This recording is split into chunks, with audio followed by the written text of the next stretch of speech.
Bonjour messieurs, je vous montre le bouquet qu'on a configuré sur le logiciel. Donc on a comptabilisé 26 tiges. Donc désolé pour la photo du bouquet, j'ai pris la première photo qui m'est venue sous la main. On est bien sur le bouquet Europlante. Donc vous avez effectivement vos 26 tiges. Ensuite la matrice telle que je vous l'avais montré. Donc on essaie de respecter effectivement l'harmonie de votre bouquet avec du coup les roses que vous aviez tous les trois réunis au centre. Et vous avez des triangles, vous voyez les pompons qui sont en triangle ici, les gerberas qui forment un autre triangle, les astromeria pour qu'on ait une belle homogénéité, une belle répartition. Donc une fois qu'on a fait ça, c'est le principe du logiciel tel que vous l'avez sur la machine. Là aujourd'hui je vais vous faire la démonstration sur le monoposte. On affecte les postes, donc là je dirais quelque part pour aujourd'hui, j'ai fait ça assez rapidement, ça peut être réfléchi différemment en production. J'ai décomposé en 10 étapes pour jamais avoir plus de 3 fleurs sur l'écran, mais bien évidemment sur une machine à bouquet vrillé avec potentiellement 12 écrans, les étapes ne seront pas les mêmes, c'est juste pour l'exemple. Et vous voyez si vous cliquez sur chaque numéro, voilà, ma 5e étape c'est ça, ma 7e étape on pose 3 tiges, ça s'allume à chaque fois pour bien différencier. Ensuite, donc j'ai configuré mon monoposte pour la table à ma droite puisque je suis droitier. J'ai décidé quelle fleur allait dans quelle table, quelle couleur devrait s'allumer. Voilà, mais ça, encore une fois, c'est pas le but de la journée. Donc je quitte l'univers de la programmation, je vais en production. Donc là, je me suis mis un bouquet à produire. C'est parti pour la marche. Donc pour le même principe, donc là, effectivement, je vais choisir ce qui est allumé. On dispose mon eucalyptus dans le numéro 3, mon pompon au milieu, ma lavande j'en aurais mis 2 parce qu'autrement ça faisait un petit peu trop léger, j'avais trouvé. Je mets ici, il faut que ça dépasse un petit peu comme c'est le cas dans votre bouquet.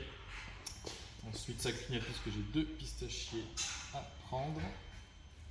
Je vais prendre ces deux-là, un que je vais placer plutôt côté gauche.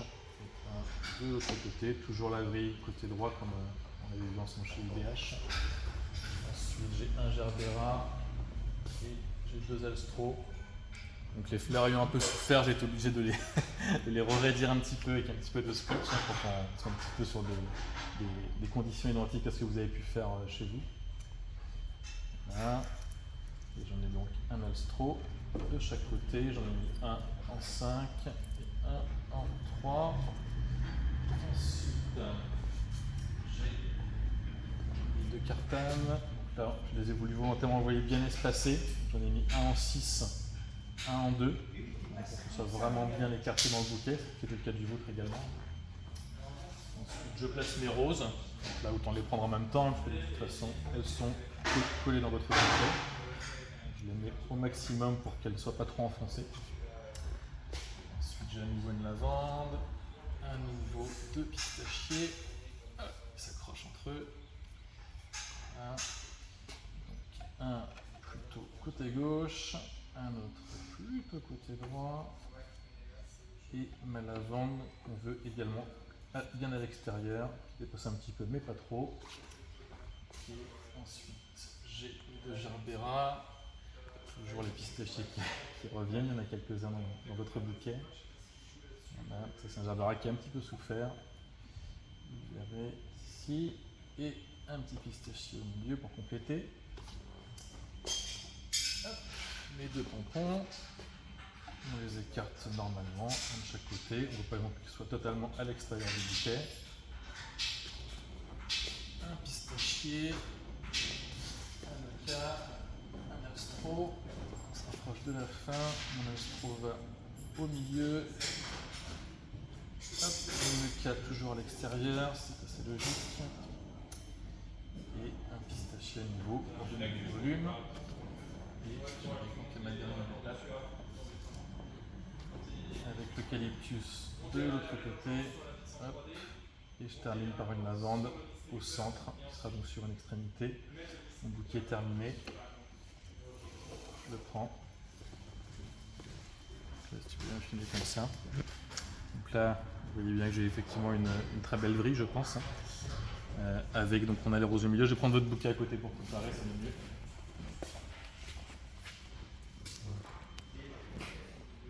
On a, je pense, quelque chose qui est assez cohérent par rapport à ce que vous avez fait. On a l'harmonie, on a peut-être un peu plus de volume sur le nôtre du fait de la vrille, mais c'est normal, vous avez attaché le vôtre assez logiques, qui sont un peu plus compactes. Donc voilà effectivement ce qu'on va avoir comme, en termes de résultat final. Voilà. J'ai fait 2 essais avant celui-ci. Donc c'est normal sur une création de recette, on teste, on regarde, on rapproche des fleurs pour avoir un résultat assez optimal. J'espère que vous trouverez ça satisfaisant. Merci.